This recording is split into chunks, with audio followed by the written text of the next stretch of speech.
Seguindo então a palavra, a série Improváveis, eu vou falar hoje sobre 2 personagens bíblicos. Teve gente que ficou me chamando lá e chutando e acertaram. Um todo mundo acertou, o outro ninguém acertou. Então eu vou falar sobre 2 improváveis. Um que foi do gueto ao palácio. E outro da mesa para a tumba. Então, a primeira que eu vou falar é sobre Esther. Eu amo falar sobre Esther, me identifico muito com Esther. Mas, por que do gueto ao palácio? Esse termo, gueto, ele surgiu em 1516, na cidade de Veneza, na Itália.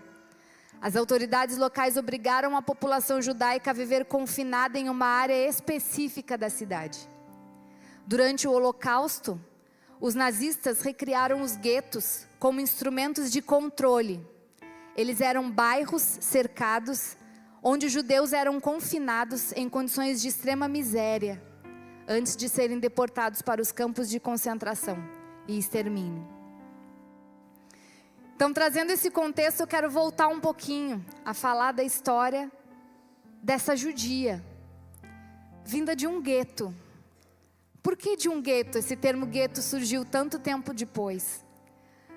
Porque na época de Esther, ela não vivia na cidade dela, ela vivia exilada. Onde os judeus, eles foram levados para a Babilônia.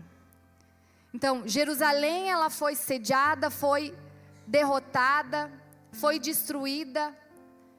E os seus moradores, a maioria, uma grande parte deles, foi levado para a Babilônia. E no caso aqui de Esther, foi levado para a Pérsia. Então ali os judeus, eles fizeram morada, eles fizeram a residência naquele lugar.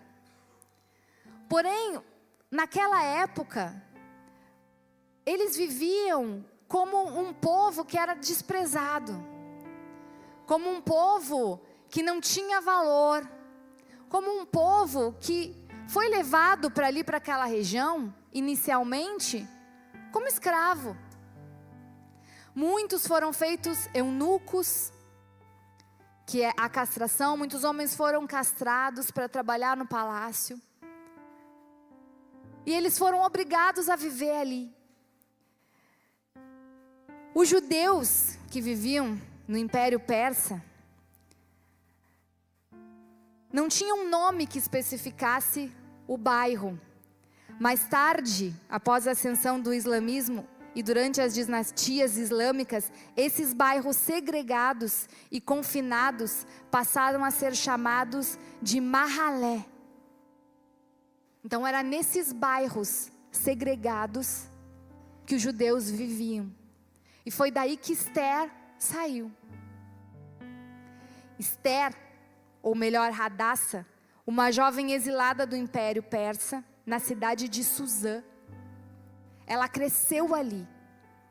Esther, ela não foi trazida de Jerusalém, mas ela provavelmente tenha nascido ali, em Suzã, na Pérsia, longe da sua terra natal, num lugar de total vulnerabilidade, porque os judeus, eles eram perseguidos e eles eram maltratados na época. E isso, como eu trouxe ali do Holocausto, isso não mudou. Isso se perpetuou por muitos anos ainda, a perseguição aos judeus. Mas tem alguns fatos interessantes, importantes sobre Esther, que fez com que ela chegasse aonde ela chegou. E essa história, se você quiser, você pode abrir no livro de Esther e ir acompanhando. Hoje nós não vamos fazer a leitura do livro de Esther. Mas tem alguns pontos que eu gostaria de falar que se sobressaem ao quem Esther era. Chamada de Hadassa. Esse era o seu nome original, seu nome judeu. Hadassa, ela não sonhava em ser rainha. Primeiro porque não havia essa possibilidade. O rei já tinha sua rainha. E provavelmente Radassa tivesse seus sonhos e projetos de vida. Quem sabe um noivo com quem já estivesse comprometida. Então ela não estava buscando o palácio. Ela não queria um lugar de posição. Ela não queria se tornar rainha. Não era isso que ela almejava. Mas de repente, tudo mudou. E Radassa, ela se viu diante de uma oportunidade, de uma porta que o Senhor colocou diante dela. Mas talvez, para jovens daquela época, essa porta não fosse tão interessante. E eu quero deixar de lado um pouco o romantismo, porque quando a gente olha para a história de Esther, nós vemos uma menina, uma jovem, judia, que não tinha chance de ter uma vida promissora, ou de ser alguém de destaque na sociedade. Se vê diante de uma situação, se vê diante de uma circunstância, onde ela é chamada e é imposto a ela, não foi uma escolha de Esther, mas sim foi uma obrigação da época que todas as moças virgens participassem dessa seleção. E parece muito romântico olhar para Esther e dizer: nossa, vou participar da seleção para ser uma rainha. E se a gente olhar para esse contexto, quem das jovens não gostaria de passar por uma seleção para ser uma rainha? Acredito que muitas de nós. Nossa, vou concorrer, vou passar por tratamentos de beleza. Olha tudo que eu vou ter se eu for uma rainha. Mas esse é o lado romântico. Esse é o lado romântico dessa história. E eu quero trazer para vocês a realidade daquelas jovens que eram selecionadas para pertencer ao harém do rei. Depois de passar uma noite com o rei, e foram várias,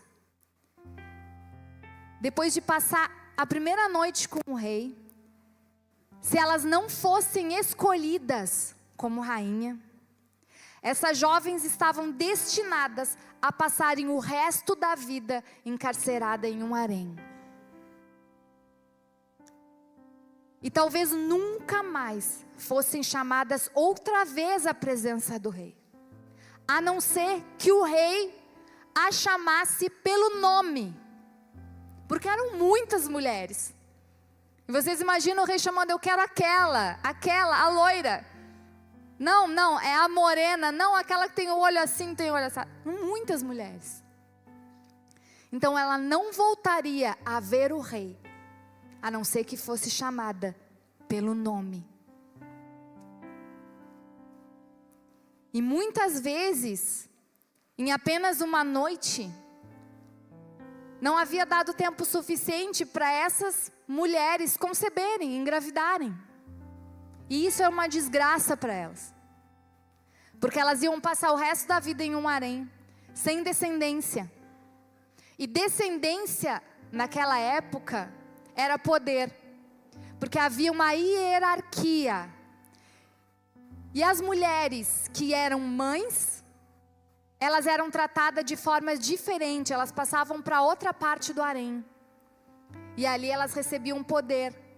E a disputa delas era ter um filho homem, porque então ela seria uma mãe do futuro rei. E a mãe do futuro rei tinha muito poder para decidir muitas coisas. Então havia uma competição.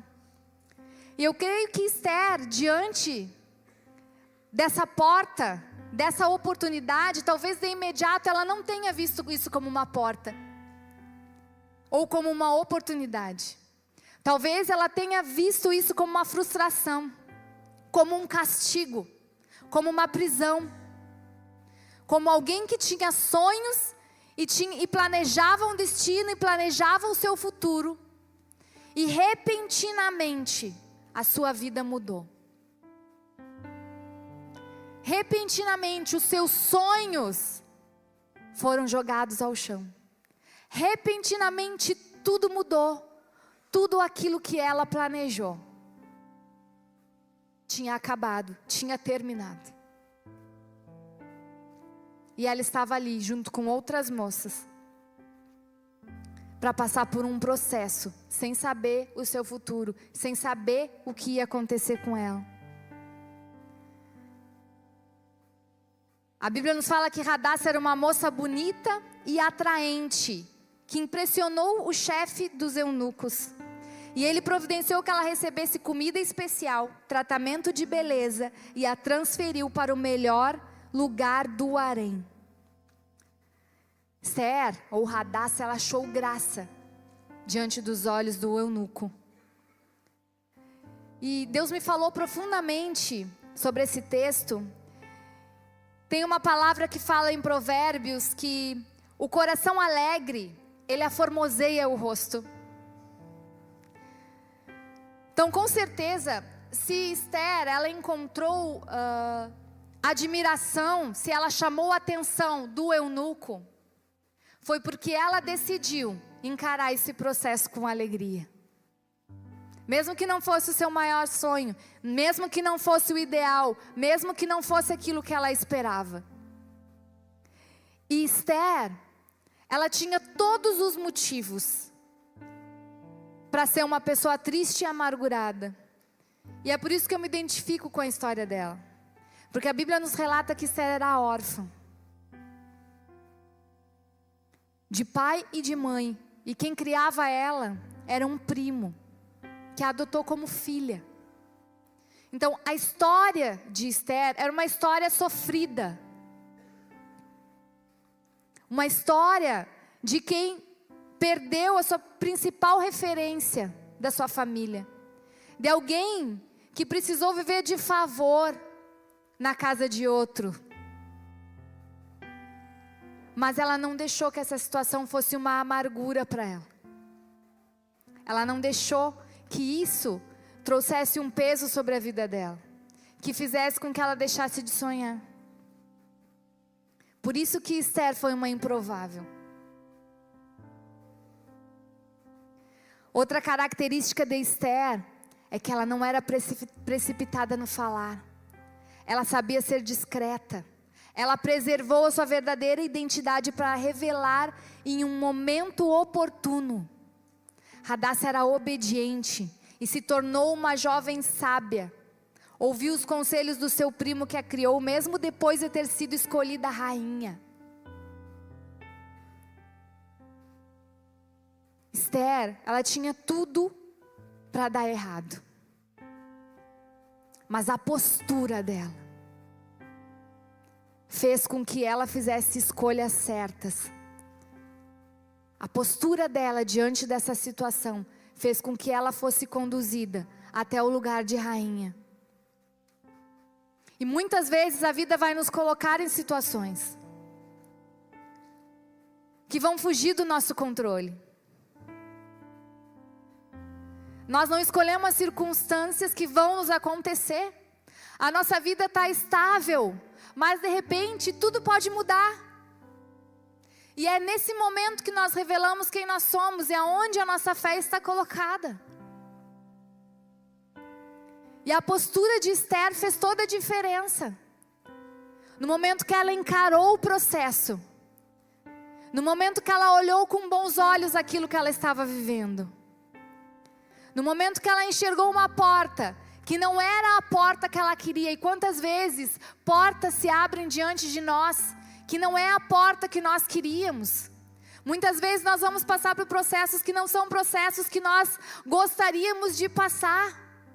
Muitas vezes vão ter caminhos que nós vamos precisar trilhar. E muitas vezes nós não queremos. Só que essa porta, muitas vezes é uma porta de salvação para a nossa vida. A palavra do Senhor diz: apertado é o caminho, estreita é a porta que conduz à salvação, e são poucos que a encontram.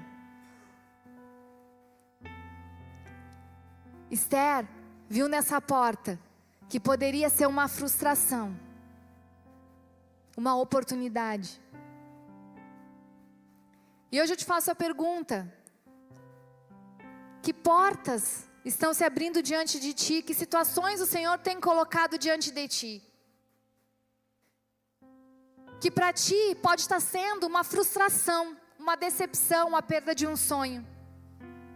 Mas talvez seja uma porta de oportunidade para que você seja promovido a um nível mais alto.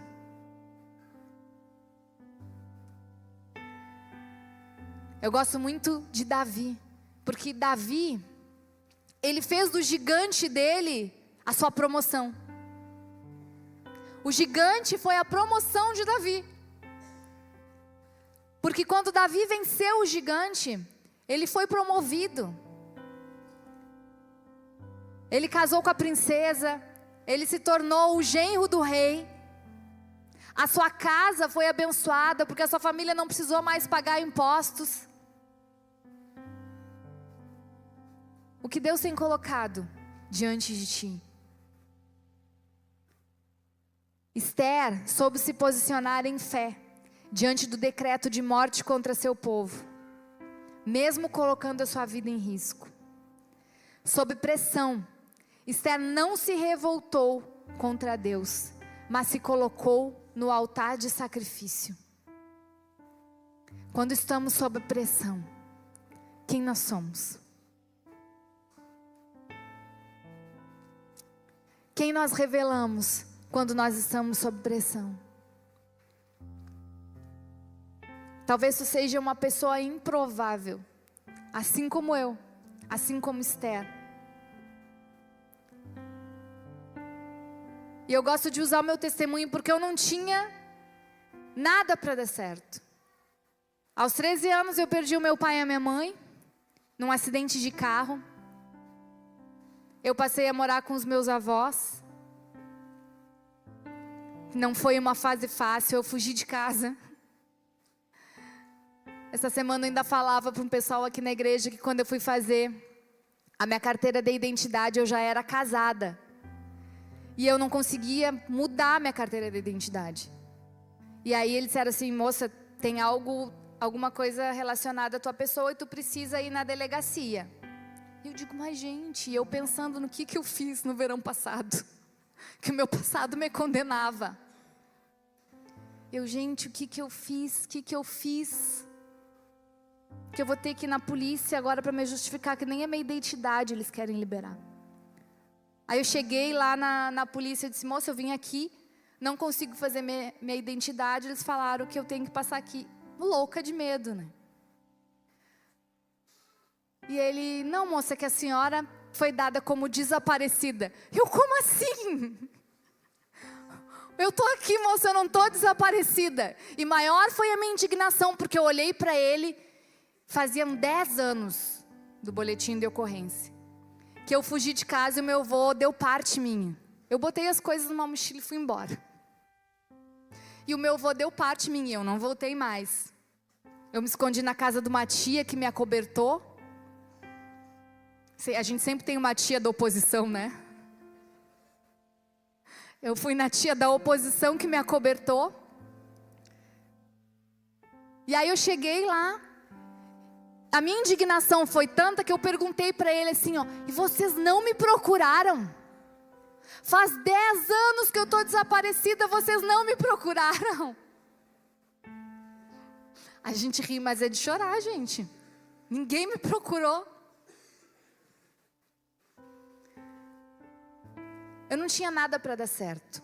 Aos 14, 15 anos, eu comecei a me envolver com uma turma da pesada. Comecei a fumar maconha, a beber, a fumar. Não tinha perspectiva nenhuma de vida. O meu sonho era vender artesanato na rua.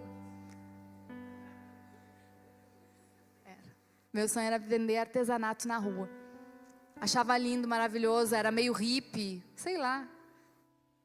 Nem sei identificar a minha característica na época. Mas eu era um desastre. E todos me olhavam com pena. Eu era a órfã. Era só isso, coitada. Eu era uma coitada. Ninguém esperava nada de mim. Ninguém esperava que eu fosse alcançar nada na vida. Ninguém esperava que eu fosse chegar a lugar nenhum. Por um tempo as pessoas lutaram por mim, mas elas cansaram e desistiram.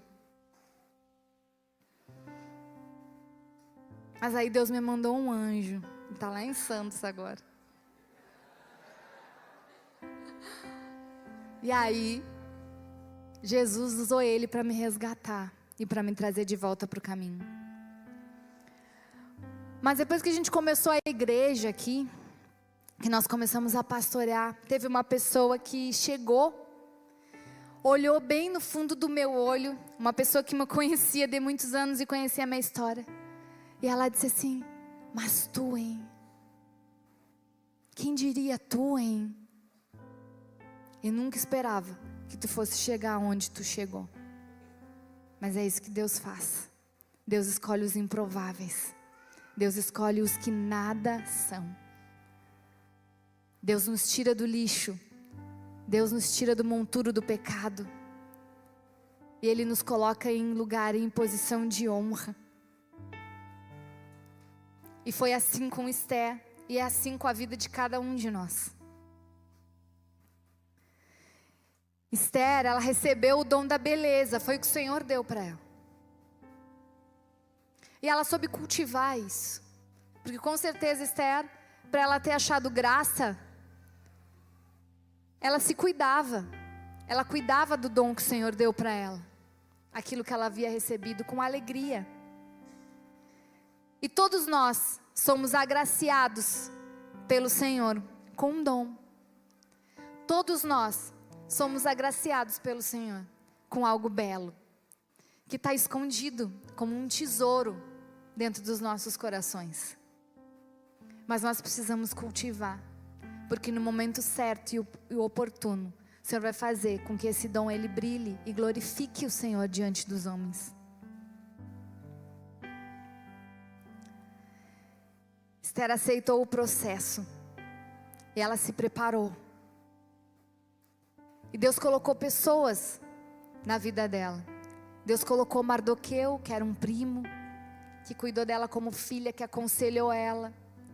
Deus colocou Hegai, que era o eunuco, que foi orientando e direcionando ela no palácio. E Deus vai colocar pessoas na tua vida. Deus vai colocar Mardoqueus, Deus vai colocar Hegais na tua vida. Mas você precisa ter um coração obediente, que escuta. Esther, ela não seguiu os seus próprios conselhos e a sua própria intuição. Mas ela teve um coração ensinável. E ela soube ser direcionada. Ela soube se posicionar na hora certa, no lugar certo. Ela soube não ser precipitada. Ela soube a hora de falar, a hora de calar, a hora de revelar a sua verdadeira identidade. E a hora de mostrar o poder do nosso Deus. Mas o mais importante é que quando foi necessário uma postura de entrega e de renúncia, Esther não hesitou em fazer. Ela se colocou no altar de sacrifício, porque essa é a essência do Evangelho. É isso que Jesus nos ensina. Para que os outros possam viver, é necessário morrer. E muitas vezes a gente vai precisar se sacrificar pelo outro, para que o outro possa viver. Olha para a pessoa que está do teu lado e diz: eu quero me sacrificar para que tu possa viver. Conta comigo. Eu quero me posicionar em teu favor. Eu quero me colocar na brecha por ti. Eu quero ser suporte no tempo de angústia e no tempo de calamidade. Eu vou estar ao teu lado. Se eu tiver que perecer, perecerei. Você está ligado no que você está falando? O reino de Deus não é estar em palácios para desfrutar. E um dos motivos do Senhor ter elevado Esther nessa posição foi porque ela nunca almejou esse status. Ela nunca almejou estar numa posição de autoridade. Ela tinha um coração humilde. E aqueles que se humilham serão exaltados. Viver a vontade de Deus é viver uma vida de renúncias, entrega pelo outro. O altar não é uma plataforma para impulsionar o teu talento, para satisfazer teu ego e ganhar a admiração dos outros. O altar, como o próprio nome diz, é um lugar de sacrifício, de derramar o sangue, o teu suor, de gastar a tua vida pelo amor do Evangelho e das almas. Esther sabia que tudo vinha dele e era para ele, e que ela estava ali para um único propósito: ser instrumento de salvação. E o Senhor, quando Ele nos coloca numa posição de autoridade, é com um único propósito: é ser instrumento de salvação, é servir a Ele, é renunciar, é morrer para que outros possam viver.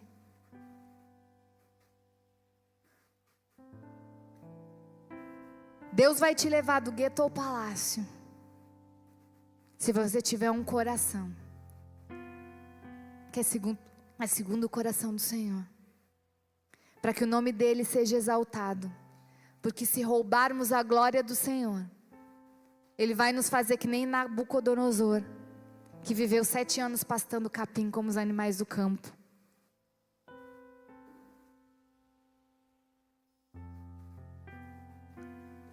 Porque a glória é só dEle, é por Ele e para Ele. Por isso o Senhor, Ele vai nos provar e vai nos fazer passar por processos, até que cumpramos o propósito para o qual Ele nos designou, amém?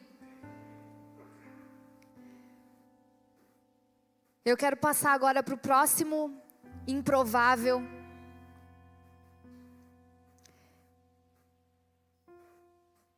É um improvável ao contrário. O pastor deu um spoiler, e ele deu um spoiler errado, porque eu mudei a palavra.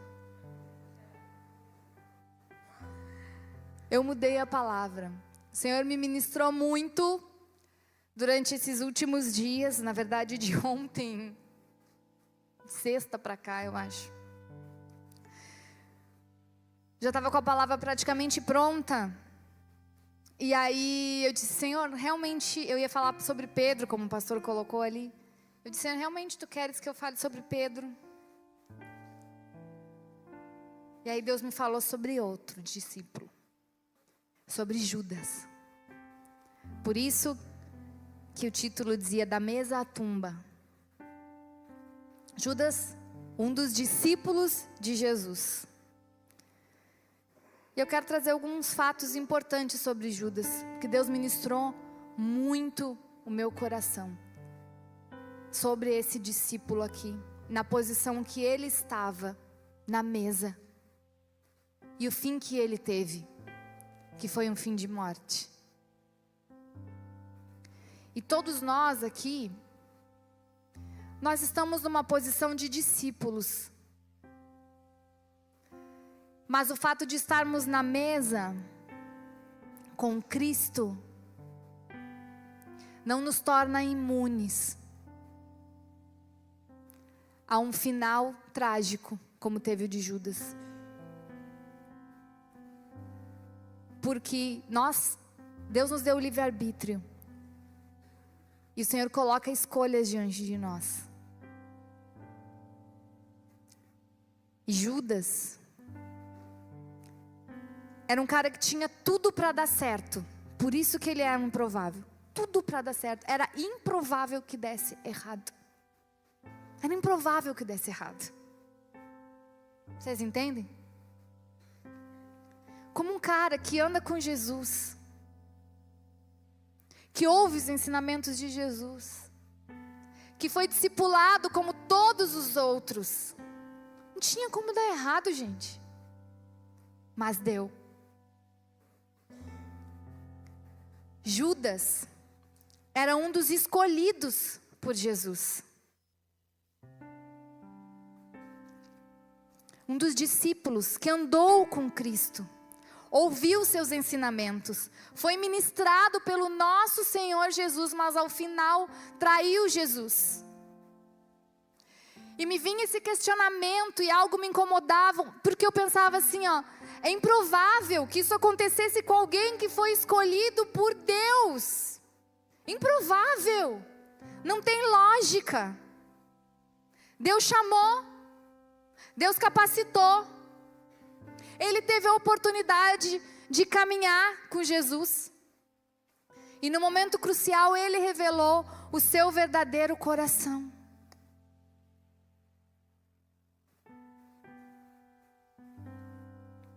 João 6,70 fala assim: então Jesus respondeu: não fui eu que os escolhi, os 12? Todavia, um de vocês é o diabo.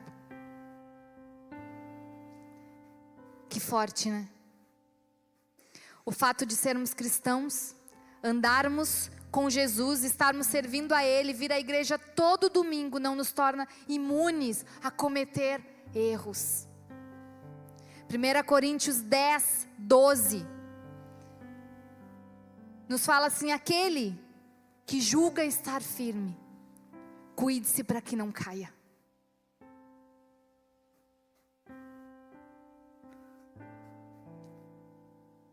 Posso andar com Jesus,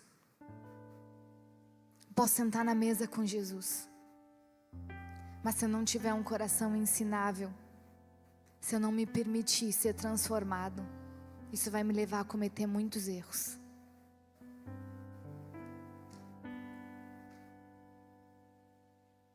Judas era uma pessoa de confiança.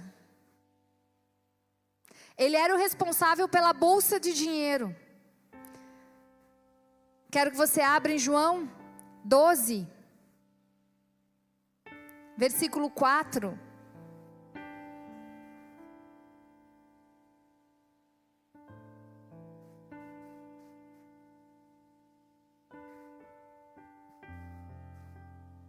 Que nos fala o seguinte: mas um dos seus discípulos, Judas Iscariotes, que mais tarde iria traí-lo, fez uma objeção. Por que esse perfume não foi vendido e o dinheiro dado aos pobres? Seriam 300 denários. Nossa, quando a gente olha para a fala de Judas, nossa, a gente diz: olha, que sensibilidade, um cara totalmente entregue. Ele não está pensando nele, ele está pensando no outro.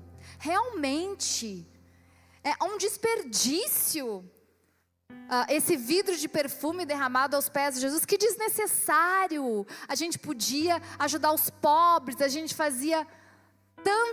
poderia fazer tanta coisa com esse dinheiro que equivalia ao salário de um ano. E quando tu vê essa fala, parece uma atitude tão nobre. E muitas vezes nós vemos o discurso, e o discurso parece tão nobre, mas o discurso não revela o coração. O que revela o coração são os frutos. Discurso qualquer um faz. Poder de argumentação e de convencimento muitos têm.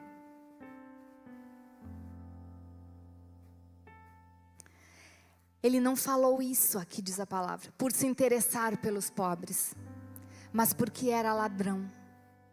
Sendo responsável pela bolsa de dinheiro, costumava tirar o que nela era colocado. Então ele tinha aparência de piedade. Ele tinha aparência de que era bom. E uma pessoa, para ser colocada como tesoureiro, para guardar a bolsa do dinheiro, uma pessoa de extrema confiança. Ninguém vai entregar o dinheiro numa pessoa que não é de confiança, não é assim? A parte das finanças, a gente não tem cada um a sua senha do banco, ninguém sabe a senha do banco. Ninguém fornece a senha do banco para qualquer um. É assim? Fornece a tua senha do banco para qualquer um? Não, tu vai fornecer a tua senha do banco para alguém que é da tua confiança.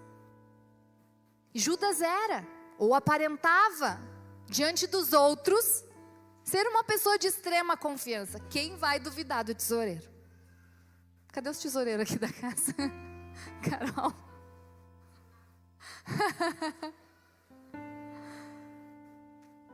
Judas tinha outros interesses, por isso que ele se incomodou com a oferta daquela mulher. Quem só tem interesse em ganhar, se incomoda com a oferta do outro e passa a criticar as atitudes de entrega, dando ênfase ao desperdício e não discerne espiritualmente as coisas. Judas, ele se posicionava numa posição crítica, porque naquele momento, quando ele viu aquela mulher ofertando, todo aquele valor, aquilo confrontou ele. Porque ele não estava seguindo Jesus para se doar, para entregar a sua vida, para renunciar. Não, ele estava seguindo Jesus porque ele queria ganhar. Ele tinha interesses no que a missão de Jesus iria trazer, nos benefícios que o reinado de Jesus iria trazer.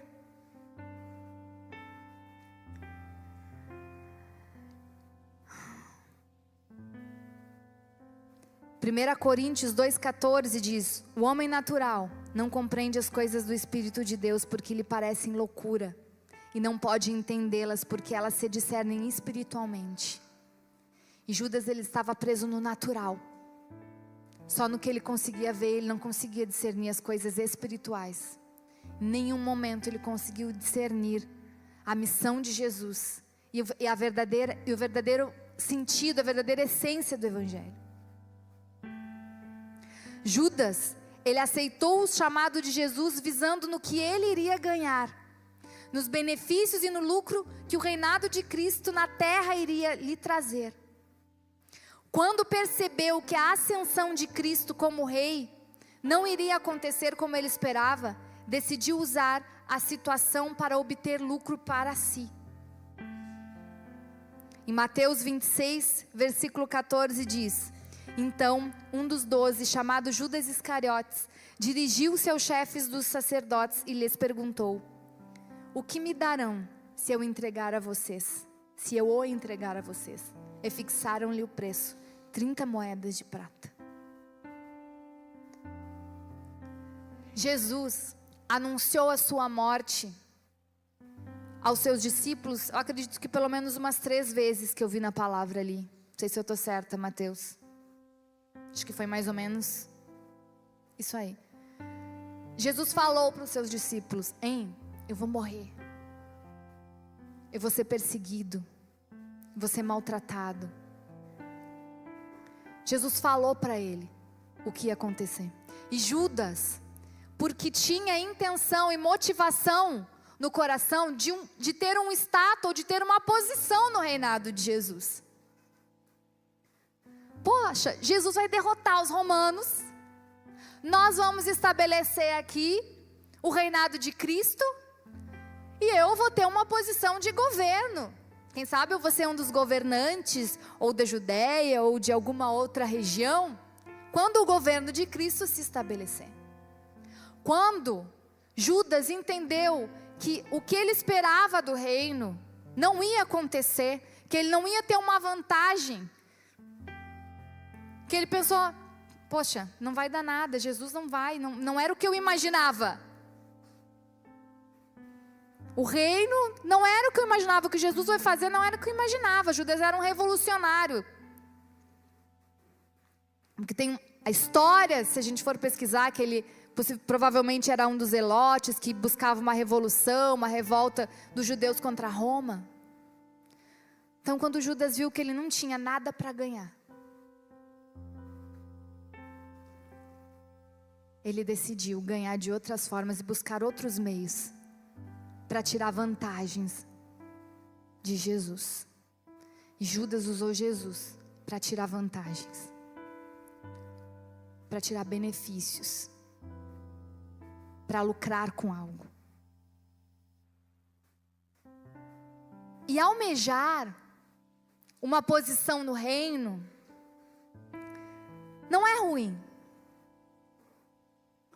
Nós vemos a própria mãe de Tiago e João, que chegaram para Jesus e disseram: Mestre, quando o teu reino se estabelecer, permita que os meus filhos, bem coisa de mãe, né?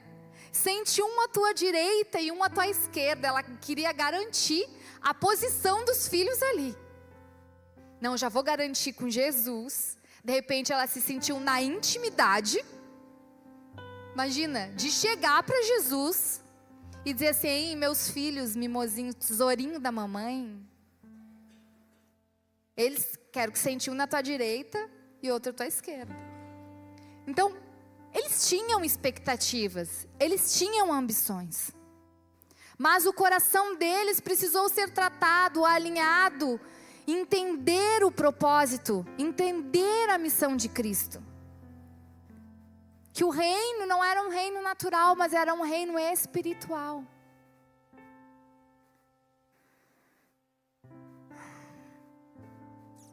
Nós vemos que os discípulos cometeram muitos erros. Eles duvidaram. Pedro negou Jesus. Mas eles se permitiram ser tratados. Nós, como discípulos de Jesus, nós vamos cometer muitos erros. E Deus sabe disso. O pior é que Deus sabe disso. Mas mesmo assim Deus escolhe nos usar. Deus nos chama. Deus nos capacita. Deus acredita em nós, apesar das nossas imperfeições. Mas o que nós precisamos? É um coração ensinável, um coração tratável.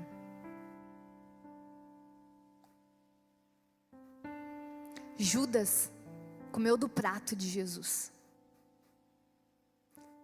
Proximidade não é sinônimo de fidelidade.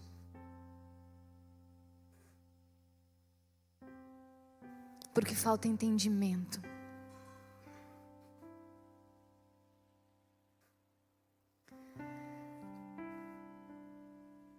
Ao fazer um comparativo, a vida de Pedro e de Judas, pois Pedro negou Jesus. Isso para mim também é uma forma de traição. Pedro negou Jesus. Mas por que esses dois discípulos tiveram destinos tão diferentes? Se eles receberam o mesmo ensino, comeram na mesma mesa, andaram juntos e viram Jesus fazer milagres e maravilhas. Por quê?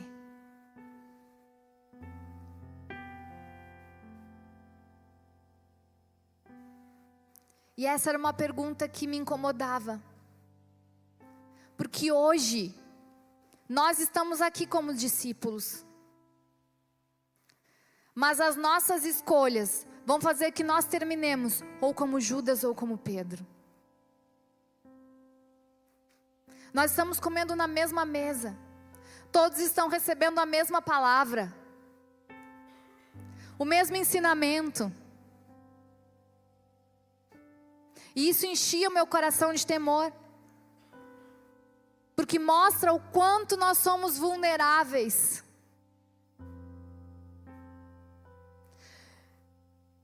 Judas, ele nunca abriu seu coração para ser tratado. Talvez se ele tivesse falado para Jesus das suas reais expectativas, dos seus sentimentos, do que ele estava sentindo, das suas angústias. Mas não, ele guardou. Porque o homem é mau. Os desígnios do nosso coração são maus. É por isso que nós precisamos do Senhor. Nós temos maus pensamentos, nós temos más atitudes. Mas o Senhor espera que nós nos acheguemos a Ele, com o coração quebrantado e contrito. Que reconheçamos as nossas falhas. E deixemos Ele nos moldar. As circunstâncias revelam o nosso coração. E o fogo das provações nos purifica. Vamos ser colocados à prova. E isso é muito bom. Porque quando nós passamos pela prova, é que nós somos purificados. Quando nós passamos pela prova, onde o nosso coração é revelado. E só dessa forma nós somos transformados. Não tem outro caminho. Satanás pediu para peneirar Pedro. E o que Jesus disse? Abre a tua Bíblia em Lucas 22, do 31 ao 32.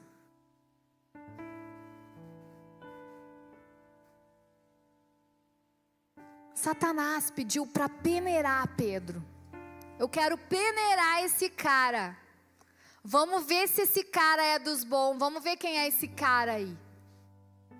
Talvez Satanás tivesse a expectativa de mostrar para Jesus que Pedro não tinha um coração para ser um discípulo, para ser um apóstolo. Talvez o intuito de Satanás fosse envergonhar Pedro e acabar com a vida dele. Mas é necessário ser peneirado. E a peneira,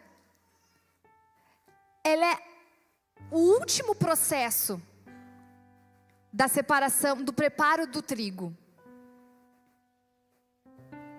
Olha o que Jesus diz. Simão, Simão, Satanás pediu vocês para peneirá-los como trigo. Mas eu orei por você, para que a sua fé não desfaleça. E quando você se converter, fortaleça os seus irmãos. O Senhor, Ele não vai nos livrar dos processos. Sinto muito em dar essa notícia para você nessa manhã. Talvez você tivesse outra expectativa. Espero que não seja a expectativa de Judas. Você pode ter qualquer expectativa. Desde que não seja a expectativa de Judas, o Senhor não vai te livrar do processo. Mas Ele vai interceder por ti junto ao Pai, para que você não desfaleça a sua fé, porque nós somos convertidos no processo. O ouro, ele é convertido no processo, em um ouro mais puro. O ouro, quando ele passa pelo fogo, ou alguns objetos quando eles passam pelo fogo, somente no fogo se consegue moldar. Não é assim? O ferro, ele precisa passar pelo fogo. O ouro, ele precisa passar pelo fogo. A gente pode falar vários elementos aqui. Porque no fogo é onde o material se torna moldável. E o Senhor vai nos passar, para que a gente realmente se converta. Esses dias eu conversava com uma pessoa, não lembro quem é, sobre pessoas que se desviaram, tá? Que abandonaram a fé. E essa pessoa me fez a seguinte pergunta: mas se desviaram, será que realmente um dia se converteram?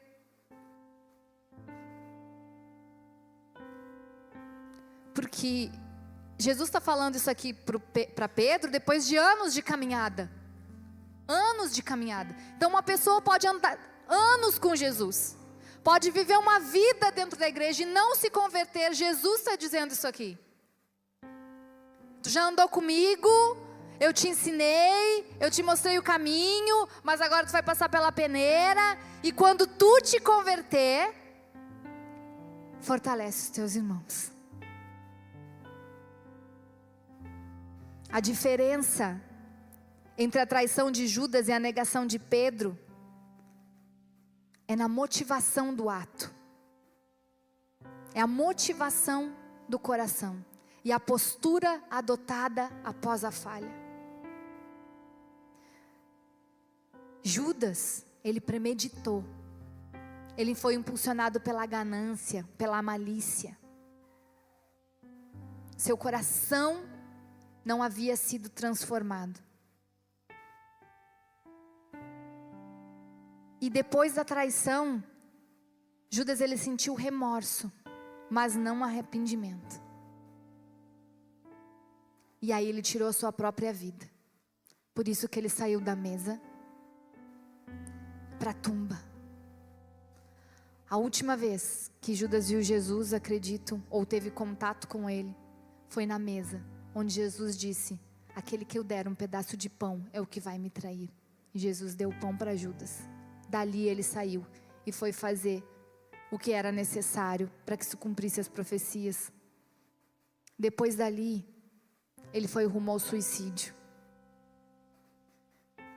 Pedro, ele errou por fraqueza e por medo, impulsionado pelo instinto de autopreservação ao ver Jesus sendo julgado.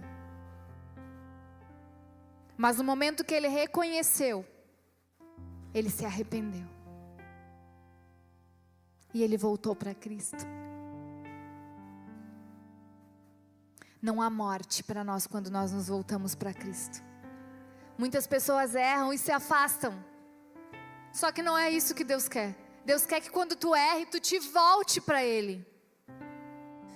Quando tu errar, o Senhor não vai estar assim: nem vem, não volta mais, pega tuas coisas e vai embora.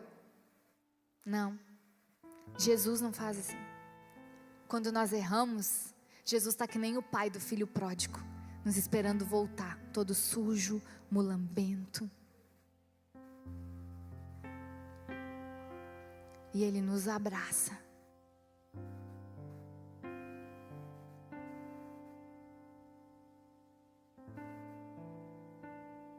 É por isso que o Senhor nos passa, nos permite nos passar pela peneira, para que nós tenhamos um coração que sempre retorne para o Pai,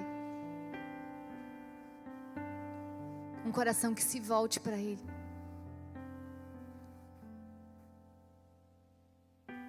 O processo da peneira é o terceiro processo que o trigo passa. Primeiro ele é esmagado, para que o grão saia da casca. Então ele é pisado, ou ele é arrastado por animais.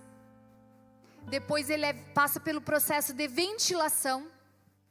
Isso era na época lá, tá, gente? Só para trazer hoje deve ter processos diferentes.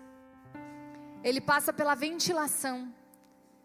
Antigamente ele era levantado com a pá, num dia de vento,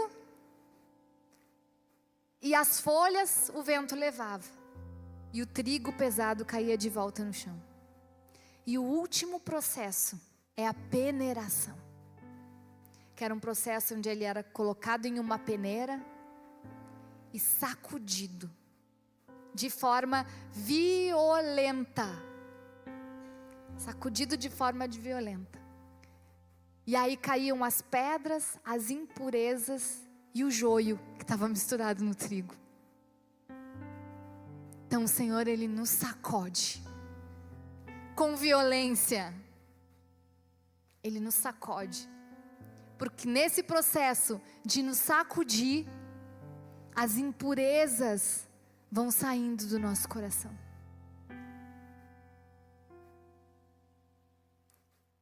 Pedro e os discípulos, eles estavam no último processo. Vocês entenderam? Só falta um processo. Era o da peneira. Eles já tinham sido esmagados com Cristo, perseguidos. Eles já haviam sido separados das folhas secas. Eles já não eram mais como folha seca que são levadas pelo vento. Eles já estavam consolidados. E agora eles precisavam passar pela peneira, para que os seus corações fossem purificados. Judas nunca teve um coração tratado. Mesmo andando anos ao lado de Jesus, ele não compreendeu a real essência da missão e do Evangelho de Cristo. E infelizmente há pessoas que permanecem assim anos dentro da igreja, sem nunca expor suas fraquezas, feridas, limitações. Essas pessoas vão desanimando.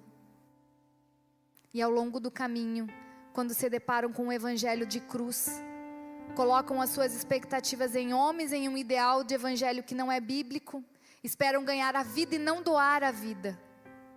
E quando passam pelas circunstâncias, são provadas pelo fogo e revelam aonde está o seu coração. e muitas vezes acabam apostatando da fé e abandonam o evangelho. O desânimo é um sinal de enfermidade espiritual. Judas, ele desanimou.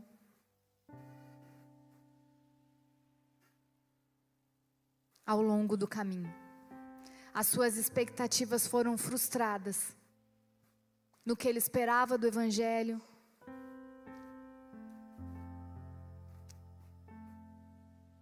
E o desânimo, ele é o princípio de um esfriamento espiritual, de uma apostasia. Quando nós desanimamos da fé, quando nós nos frustramos, quando nós colocamos a expectativa em pessoas, em líderes, em pastores, nós nos frustramos e ficamos desanimados. E o final dessa palavra é devido a um sonho que a Milene teve. E no sonho, ela dizia que eu falava: na igreja não pode ter crente desanimado. Na igreja não pode ter crente desanimado. Que o desânimo, ele vai te paralisar. E quando eu falo sobre Judas, e o que me constrangeu, é que todos nós somos vulneráveis a agir como Judas agiu, num momento de desânimo. Todos nós.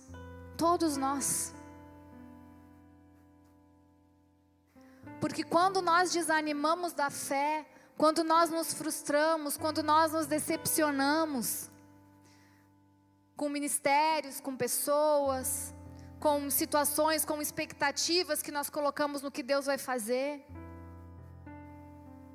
nós acabamos trocando os nossos valores, vendendo Jesus, trocando Jesus por 30 moedas de prata. E o que significa isso?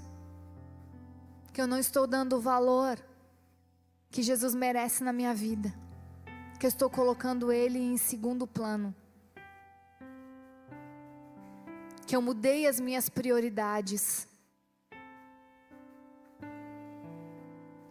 E muitas vezes, como cristãos e obreiros, muitas vezes da casa, as frustrações e o desânimo fazem com que a gente queira parar.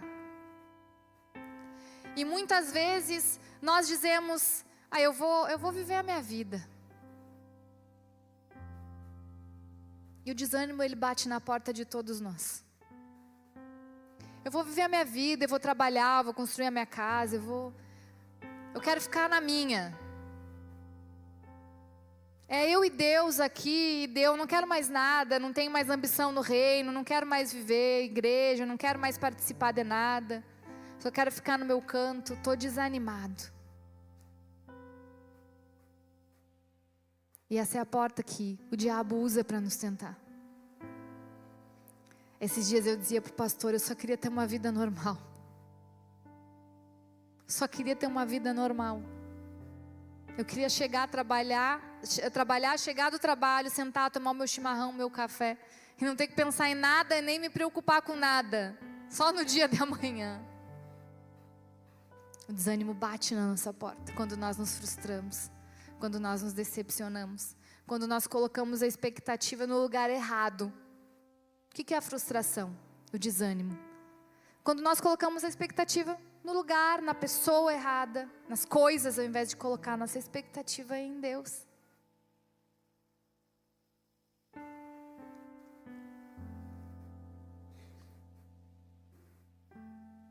Então nós sepultamos. Nós abortamos os sonhos que Deus tem para nós. Nós colocamos numa tumba, ou melhor, nós nos colocamos numa tumba. Nós deixamos de cultivar a beleza que o Senhor nos deu, os dons que o Senhor nos deu, nós guardamos na gaveta, nós enterramos, nós sepultamos os projetos, nós deixamos morrer. E nós nos enterramos, nós nos colocamos numa tumba. E não nos voltamos para o Senhor, mas voltamos para o nosso próprio eu.